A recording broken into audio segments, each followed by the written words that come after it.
Thanks for joining us. They were convicted for their part in the murder of Saudi journalist Jamal Khashoggi. But less than 2 years after his killing in Turkey, 8 men have had their sentences reduced. The announcement was made by the Saudi Prosecution Service, which also declared the case closed.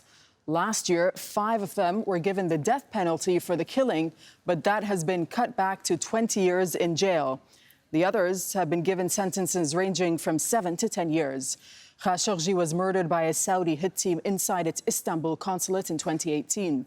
And Saudi Arabia refused all calls for the men to go on trial in Turkey.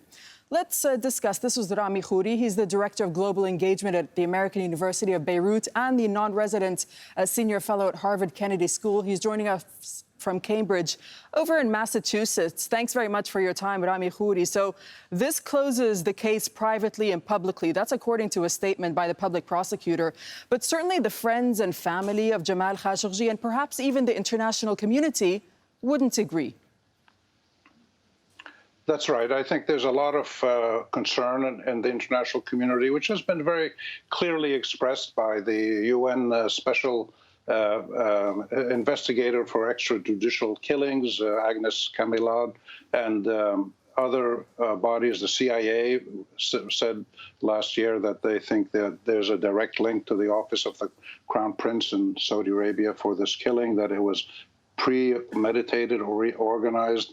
So there's serious concerns. People in the U.S. Senate, people all over Europe, all over the world have asked questions to get the real answers. The Saudi judicial system in its current form, like many all across the Arab region and the Third World, doesn't really give enough protection to the accused or information to the public.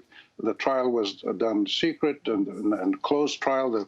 There was no international observers. The names of the victims or the accused were not published, and there's no more appeal possible. So, and the nature of the evidence, every technical part of the trial almost has been questioned by internationally accepted judicial standards. So this is not only a judicial issue, it's a political issue as well. And there's concerns that one of the key persons, Saud al-Qahtan, who was a senior aide to the Crown Prince in Saudi Arabia, why he was not charged and he was let off, and he's still working in Saudi Arabia in different capacities. So there are many, many kinds of questions, political, judicial, and otherwise, that are going to continue to be raised. Yeah, a lot we don't know, as you're saying, and not least, of course, are who these people are that have now been given reduced sentences. And also, the big question that remains unanswered is what happened to Khashoggi's body?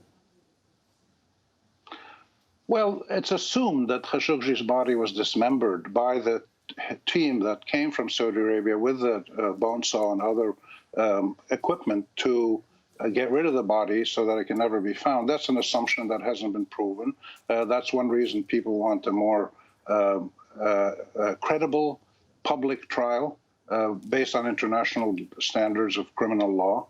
And the issue of who actually ordered it, that's still a big question. The CIA and Agnes Kamilad and others say that, well, there's a direct link to the Crown Prince's office and maybe to the Crown Prince, Mohammed bin Salman. That's an accusation. He's not proven guilty, but it's a serious accusation. When it comes from people like the UN Special Investigator, who carried out a very thorough investigation, and the CIA, you have to think that there may be some evidence that makes that credible. So there's a lot of questions that need to be answered. And the issue, of course, is not just why was one person killed like this. There are other accusations that the Saudis and other people across the Arab region, government agencies and officials, are following their critics and tormenting them and terrorizing them, and in some cases, spying on them and trying to bring them home and put them in jail, or in the worst case, kill them, as happened to